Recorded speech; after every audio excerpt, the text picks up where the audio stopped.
Yes, another one of these.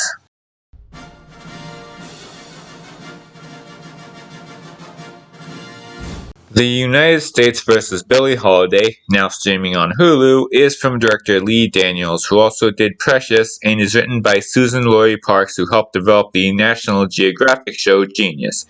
It stars Grammy-nominated singer Andra Day in the title role as the iconic R&B artist, as it deals with both her drug addiction and harassment by the federal government over her controversial song Strange Fruit. Last Sunday, only 2 days after release, Andra Day won the Golden Globe for this performance, and it was definitely well deserved. I honestly can't believe this is her first acting role. She acts like a pro here. She's amazing in the more emotional scenes, and when she sings, she sounds just like Holiday. Granted, I'm not as well versed in Holiday's music, but from what I heard of her, Day sounds exactly like her. I was very happy to see her win. I thought she was the best of all the nominees I've seen so far, but I was still convinced it would go to Frances McDormand for Nomadland, so that was a pleasant surprise. The movie itself also tells an interesting story, and like many other great recent period pieces about the 20th century, it touches on issues that are relevant even today. However, it does tend to feel a little Oscar baity at times, but otherwise this is a good movie elevated by an amazing performance.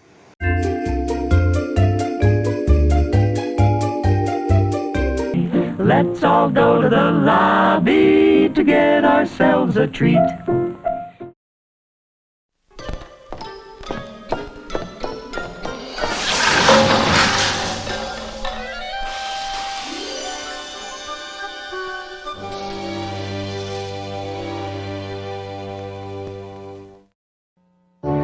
And now, our feature presentation. Up next is Tom and Jerry, and since Warner Brothers is particularly stingy with their copyright system on YouTube, I won't be able to show images from the trailer this time. Anyway, it was directed by Tim Story, who also did Barbershop, Ride Along, the first two Fantastic Four movies, and most recently, the new Shaft, and written by Kevin Costello, one of the writers of the indie hit Brigsby Bear.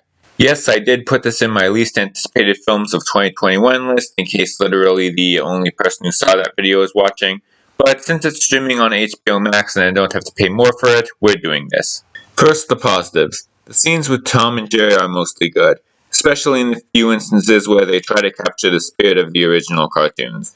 One sequence of Tom trying to get into a hotel room where Jerry is particularly stands out, but most of the other scenes that show them have at least some kind of cartoony appeal.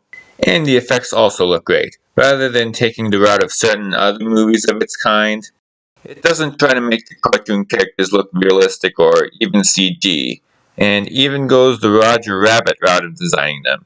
It's done in a way that looks exactly like the original cartoon, but given just enough 3D to make them look like they're actually in this live-action world. And they do this not just for Tom and Jerry, but for every animal in this movie. There are even shots of cartoon meat and fish, which probably doesn't have some disturbing implications for this universe, but still feel like they do.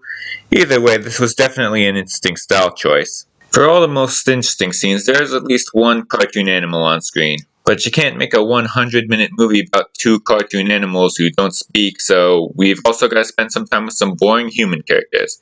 In fact, the entire plot is about them, and when you think about the actual story, Tom and Jerry were basically supporting characters in their own movie.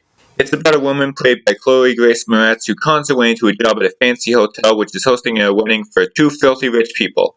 And it turns out to be a pretty generic Disney Channel level story, and none of the human characters are interesting in the slightest. And the humor really only lands with Tom and Jerry's shtick. In the least anticipated films list, I complained about the pigeons singing Lizzo in the trailer, but it also looks like another crappy family movie with a trailer set to a Lizzo song. Oh. Well, I meant to complain about that when I said that. I have no problem with Lizzo or pop music being used in trailers, just putting that out there. But anyway, I think I found the one thing that's more cringy than cartoon pigeons singing Lizzo in a family film. Cartoon pigeons singing A Tribe Called Quest in a family film.